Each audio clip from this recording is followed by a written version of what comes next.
Hello, so welcome to our webinar today. So we're doing another grammar series webinar today, and it's about what is the present simple tense and how do we teach it. So let's get going.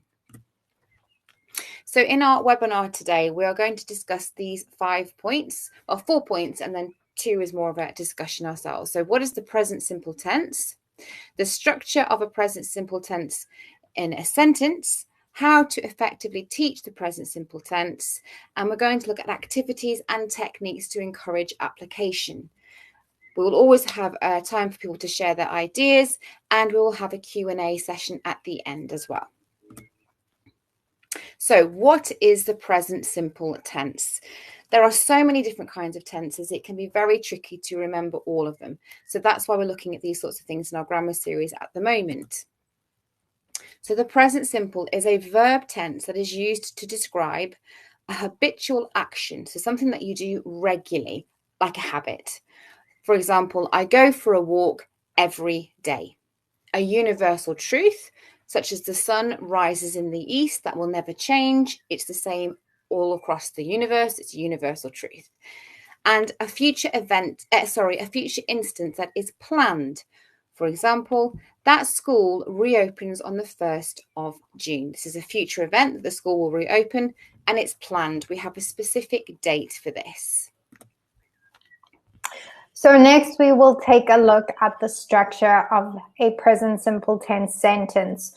So I think this is the most important part when teaching this tense because it kind of gives us an overview of how to use it, and it's also just a base on how to kind of identify it in written form and how to use it when we are speaking. So we're going to start with the positive form, which is the most basic. And it's just basically a subject plus a verb plus S, ES, IES, depending on the form of the sentence. So it looks something like this. I like it. So you have your subject I, your verb like, and then your object it. Another form would be she likes it. So this is the second person singular. So she being the subject, likes being the verb, and then it, of course, being the object. So you can see it's very basic, and it's probably one of the easier tenses to use because we do use it often when we are talking. The next would be the negative form. So here there's a slight change from the positive.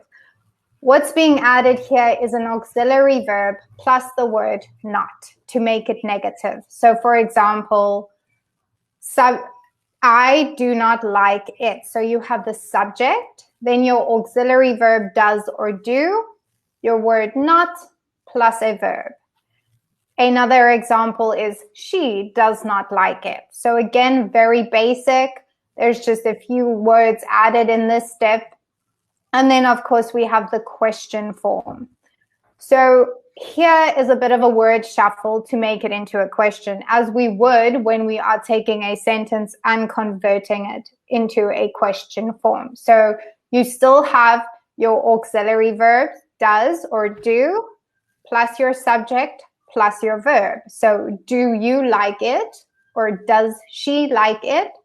So very basic, just a couple of word order changes to make, the negative form and the question form. But generally, it's to the point and straightforward. You have your subject, your verb, and then your object.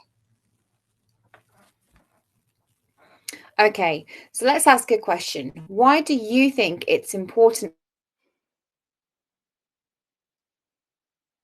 for students to learn why does it matter that we even teach our students what these different kinds of tenses are? Well, as Rose said, this is probably one of the easier ones, and it's easier because we use it all the time. So for students learning English as a second language, our ESL students, this is probably one of the first tenses they will learn because it's something they will use in a daily from day to day in normal real life conversations and in exercises, things like that. So it's almost like your basic tense that you can then build other tenses from.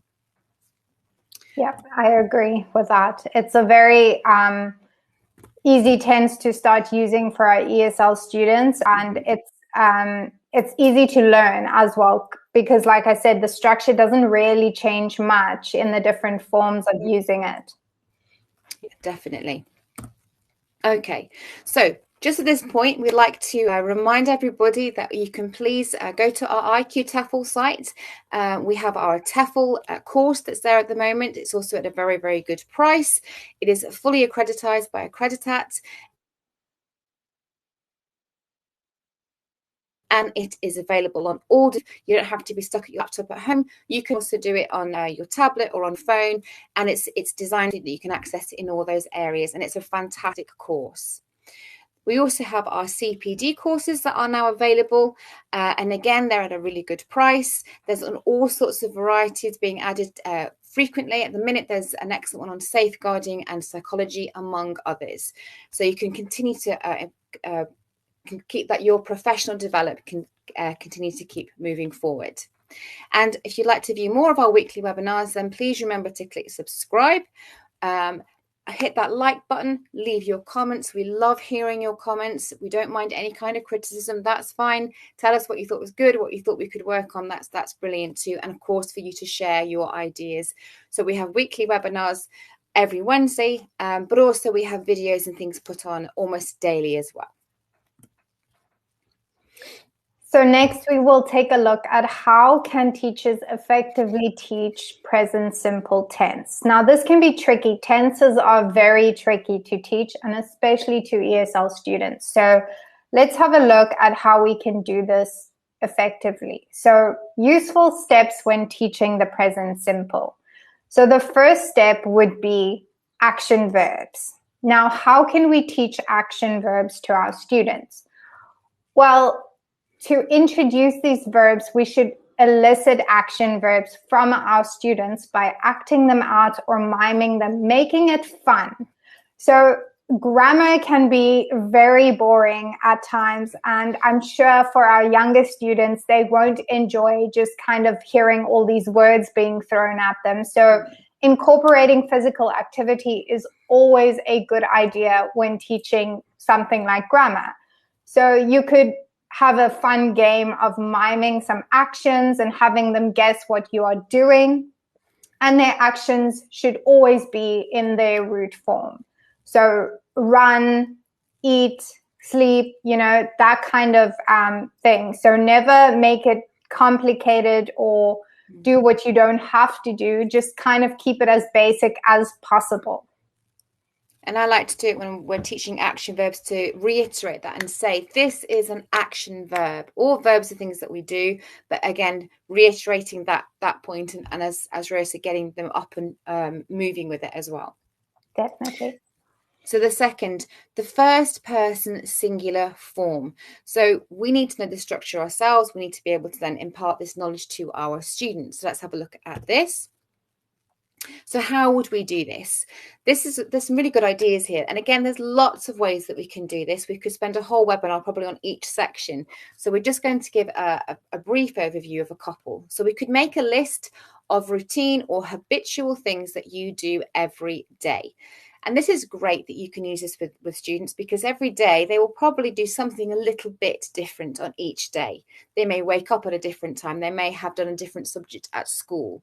They may be planning to do a different hobby, things like this. So it can add a variety to when children or students, maybe they're younger or older, are talking about their routine. For example, I wake up at 7, I eat breakfast at 8. Very simple, straightforward, easy for students to learn, and also they can remember it because it has a meaning. They know what that means. I wake up at 7, I eat breakfast at 8. You can ask students to tell you what they do every day.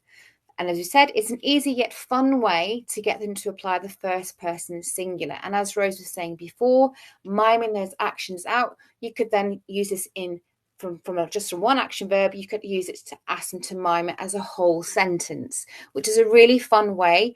It works very well, particularly online. It adds the element of fun, variety, and particularly younger children and students really enjoy acting out their sentences and asking you to guess, and then obviously you can do the same thing back. Definitely. So next we would be moving on to the second person singular form. So this just builds from our first person singular. So how can we do this? We could give students examples like, I go to work at 9. You go to school.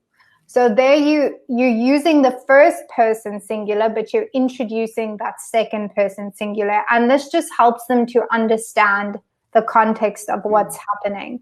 You're also using day-to-day examples of things they might be doing, which is great because they are already familiar with the vocabulary and probably how to say what they are doing each day.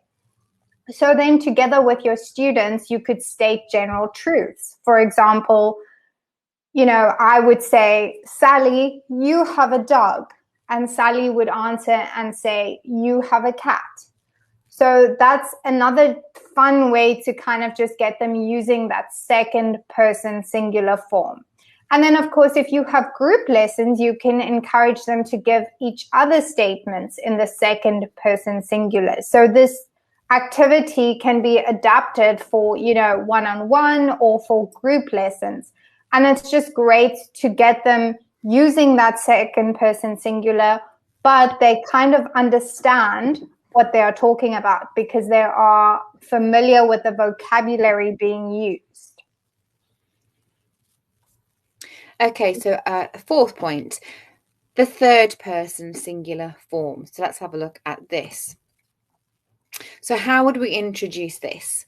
Well, we can introduce sentences using the third person singular form.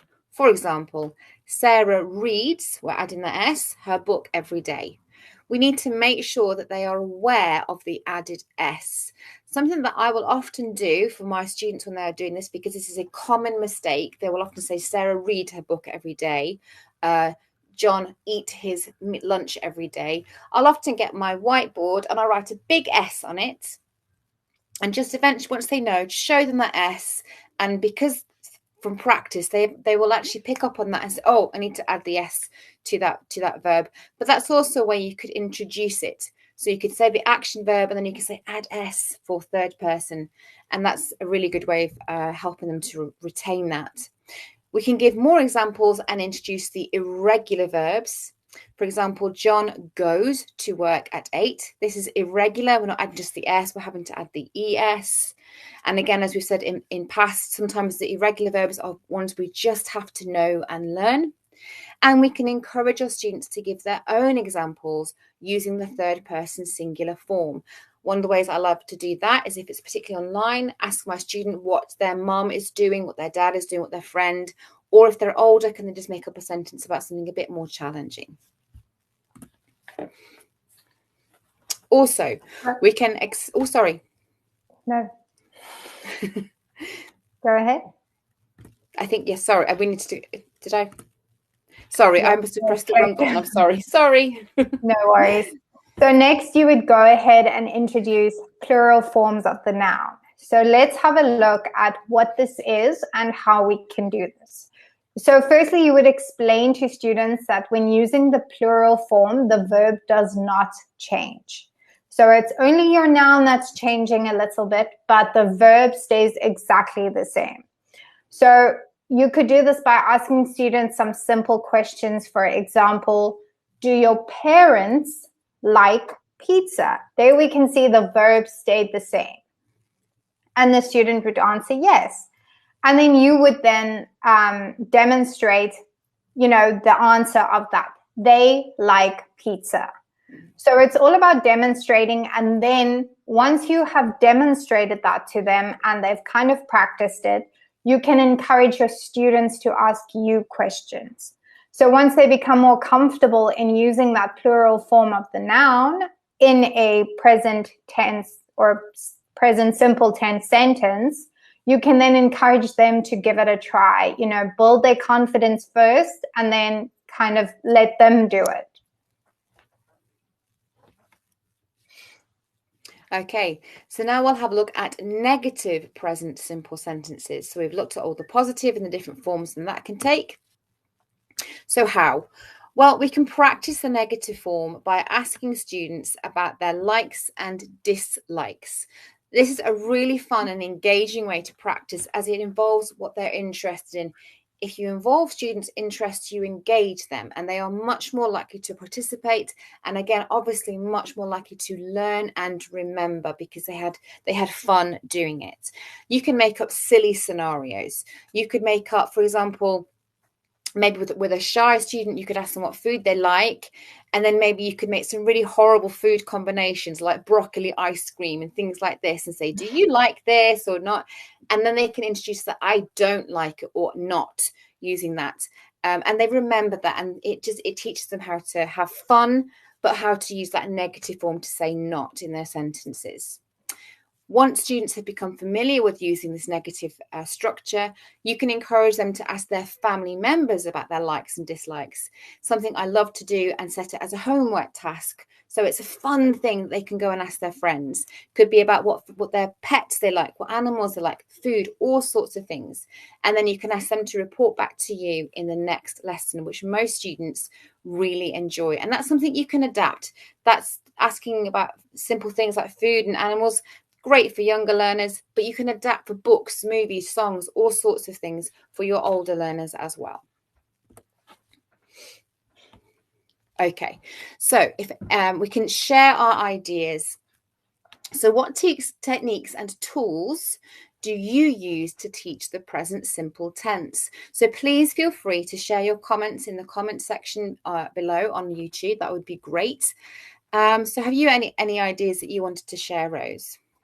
So I generally like to use the present simple tense at the start of my lesson. So in the icebreakers, especially in conversational icebreakers, it's a great way to introduce that present simple tense, because you're asking them, what they like to do, what they like to eat. So especially when you have a new student that you might not have taught before, this is a great time to kind of bring in that present simple tense. Also, I think it basically boils down to teaching that structure first, so that they can understand how to use it correctly. I think in ESL, it's a huge struggle to form sentences correctly. And English is not the easiest language because there's so many different things going on. So I think structure is the most important, but it doesn't have to be, just kind of words on the screen or on a board if you're in the class. Make it fun. So incorporate games, get them active, get them, kind of participating through using all senses, kind of being active, speaking, listening, that kind of thing. Bring in friends if you are in a physical classroom setting. Definitely. If you're in an online group lesson, this would work great, but just make it fun. Yeah, I agree with all of those things. And I did very similar things.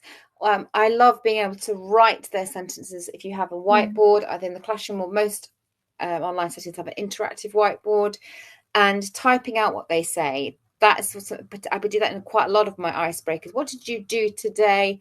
And then you can include all sorts of different tenses. But if you're teaching the present simple, you can ask them to use that, and then to write out their sentence and see if they can spot if there's a mistake. So is that S missing if they're talking about what someone else had done?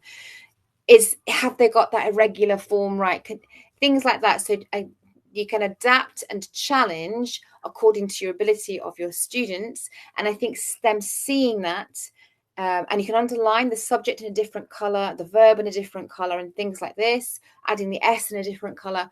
All those are fun and interactive ways to help your students really pick up on using that present simple tense. Yeah. You could also, with that activity, like you said, writing their sentence out, you could also ask them to identify the subject, the verb, that kind of thing. And that just kind of also tests their knowledge on, if this is like the next lesson after you've taught the present simple. It's a great way to kind of concept check and, did they understand what you taught them? Definitely. So we're going to look at some activities to help students apply the present simple tense. As we said before, this is not the only activities. These are not the only activities. There are a plethora out there. So this is just a few ideas. So firstly, we're going to take a look at the timeline. Now, I personally think this is a great activity to use when teaching the present simple because it's visual. So it helps students visualize the concept, especially when you get to a more complicated tense. Or just kind of later on, using the present simple. So this is just basically showing a repeated action or state of being. So they can see it happens every day. Ken walks to school every day. There's no time limit. He does this every day. It's a habit, or not a habit. It's just something he does every day. But maybe there's something that's habitual, like I brush my teeth every day. So it kind of just helps them visualize that sentence. And I think it's a great tool to incorporate when you are teaching the present simple tense. I absolutely agree. I think it's great that they can see on a specific line which time they're talking about. We'll often use our fingers, don't we, say past, future, now, but having that to really visualize it is a really effective method. Oh, that was me, sorry. So a daily routine. We mentioned about this before, but you can ask your students about their daily routine. So what do they do in the morning? Remember, when we're asking about the present simple, so we wouldn't say, what did you do this morning? We want to know what they do every morning. What do they do in the afternoon? What do they do in the evening? If your students are a little bit unsure, reluctant, you can always model what you do. They quite like that. I like being able to say to them, can you ask me what I do? So they can practice that question form as well. So what do you do after work? What do you do when you in the evening? Things like that. You can have your students write out a schedule for each day of the week, and they can bring it to class. This is really good, particularly for younger students as well, if you use pictures. So if they're not sure, they don't know how to write it, that's fine. They can use a picture of them brushing their teeth or eating their breakfast, and you can use that as a cue to then help them build their sentences.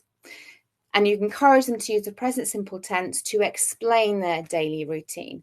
It's also, if you have a group, you can have a fun way of comparing and saying, all those that wake up at 7 o'clock stand in this corner. All those who have breakfast at 8:30 stand in this corner. Getting them active and moving, but applying it in a fun way. So next is classmate interviews. Now this is specifically for, I think, physical classrooms. This would work really, really well. Again, if you have an online group lesson, this could work really well too. So this activity is mostly aimed at the physical classroom setting. So your students can get to know each other while they practice using the present simple tense. So have your students ask questions about the hobbies and interests of their partner. So do you like ice cream? Do you like hockey? Do you like basketball? Once they have asked each other these questions, they then have to introduce their partner to the rest of the class. Now, this is a great activity because it's incorporating first person singular and then second person singular when they are kind of reiterating what their partner had said, like she likes hockey or she likes ice cream. So it's just a fun way to get them using that present simple tense. And of course, I remember when I was at school, any kind of group work was like the greatest thing ever. Yes. It was so much fun. So I think using that element of the groups and the friends and the classmates, it can be a great way to get them to use that present simple tense and have fun while doing it. It kind of serves a purpose. It's a nice way to also engage shyer students as well, isn't it? They can, because it's fun. If you make sure you put them with somebody that you know they get on with, they can have a bit of fun. Definitely. Okay. And then we can use the where am I? So this is a really fun activity. So let your students use their imaginations as they practice the simple present. So a student can picture a place that they would like to visit. They describe 5 sensory statements as if they were at that place, what they can smell, what they can see, taste, all those sensories. And then the rest of the student, or as a teacher, you need to guess where your student is. And you can ask questions following this pattern. Are you? And then once your student has grasped this, you can give them the chance to ask you questions. So you can go off into your imaginary world. Mine would be a beach, somewhere nice and calm. But that's a really fun way of helping them to be able to use it. But encourage them maybe to use their imaginations if they're able to use that vocabulary. Some are really kind of fantasy like, so it's, or if they love superheroes, could it be something like to do with a superhero land? It doesn't have to be reality. Our sentences do, but you can make fun sentences and make it really engaging in that way. And if you were with less students that struggle with that vocabulary, get them to draw it, get them to put it on paper, put it on a board, and then help them to form those structures of that sentence, because that way you can engage them as well. So, a few things to keep in mind when teaching the present simple tense. We need to remember that some irregular verbs may confuse students. Because there's often no pattern for these irregular verbs, there's no real way of teaching them, unfortunately, except to show them, our students, these are irregular, and they do pick up on it. I have to say the majority of my students, they just have learned them through use and practice over time. You need to remember that many students, as we said, will forget the dropping of the S. So using that whiteboard or even a laminated S or a letter S, however you want to do that, keep emphasizing the importance of that, because it's very common that they will forget to put the S on the end of that verb. The spelling of the forms that take the S of the third person singular may be challenging for some learners. So again, use self-correction where possible. Keep teaching, keep repeating, and just through practice, they will pick up on it and eventually they will learn it. And interrogative and negative forms that involve the auxiliary do can be very challenging for non-native English learners, because a lot of them, if we translated it, that word just wouldn't be there. So we have to learn of ways to adapt our teaching and just, again, often by rote, often by a variety of methods, they will see that they need to incorporate that auxiliary verb.